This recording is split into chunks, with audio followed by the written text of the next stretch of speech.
শারদীয়া অখণ্ড উপাসনা। হরি ওম। বারাণসী 20 কার্তিক 1368।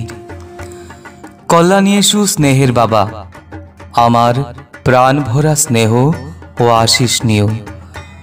কর্মব্যস্ততা ও শারীরিক অপূর্ণতা, এই দুই কারণে তোমার পত্র এতদিন পড়া হয় নাই।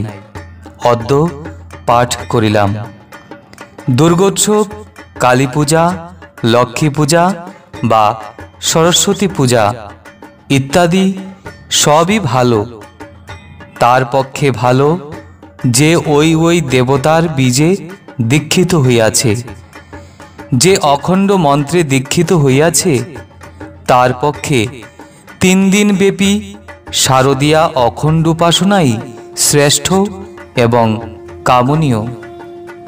দেবতার পূজার আয়োজন করিয়া তাহাতে ওঙ্কার বিগ্রহ স্থাপন যে ইচ্ছা সে করিতে পারে, কিন্তু আমার শিষ্যেরা পারে না। সর্বেশ্বর ওঙ্কার বিগ্রহ যেখানে বসবেন, সেখানে অন্য কোনো পূজ্য মূর্তি বসানো চলিবে না। এমনকি একই পূজা মণ্ডপে ওঙ্কার বিগ্রহ 2খানা বা 3খানা রাখা চলিবে না।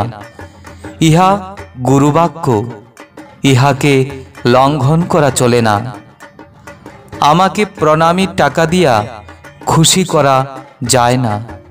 সাধন করিলে আমি খুশি হই। ইতি আশীর্বাদক স্বরূপানন্দ। ধৃতং প্রেমনা 14 খণ্ড, পত্র 81। দেবদেবীর পূজা ও অখণ্ড। দীক্ষা নিতে যাহারা আসে, তাহারা নিজ দায়িত্বেই আসে। সুতরাং দীক্ষা নিবার পরে আবার বহু দেবতার পূজা করিবার শখটা ভালো কথা নয়। দেবদেবীতে আমার অবিশ্বাসও নাই, অশ্রদ্ধাও নাই। অনেক দেবদেবীর পূজা এবং অর্চনা করিবার ফলেই তো আমি উপলব্ধি করিয়াছি যে এই সকল দেবদেবীরা ওঙ্কার মন্ত্রে ব্রহ্ম সাধনা করিয়াই ভগবানকে জানিয়াছিলেন, বুঝিয়াছিলেন এবং নিজেরা দেবতা হইয়াছিলেন। ইহাদের প্রতি আমার অবজ্ঞা নাই, কারণ অবজ্ঞার কারণ নাই। ইহাদের পূজা প্রবর্তনের জন্য যে পুরোহিত এবং গুরুকুল আজীবন পরিশ্রম করিয়া গিয়াছেন, তাহাদের প্রতিও আমার কৃতজ্ঞতার অন্ত নাই। কারণ ইহাদের প্রতি কৃতজ্ঞ থাকিবার সঙ্গত হেতু আছে, সঙ্গত যুক্তি আছে।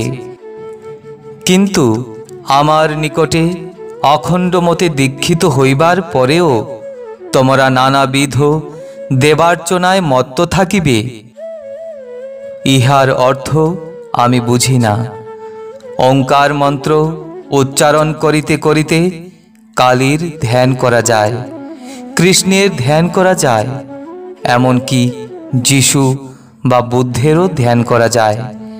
কিন্তু তোমরা ওঙ্কার মন্ত্র উচ্চারণ করিতে করিতে পরব্রহ্মের শ্রেষ্ঠতম প্রতীক ওঙ্কারকেই কেন ধ্যান করিবে না, তাহা আমি বুঝি না। অখণ্ড মণ্ডলেশ্বর শ্রী শ্রী স্বামী স্বরূপানন্দ পরমহংসদেব। ধৃতং প্রেমনা 33তম খণ্ড।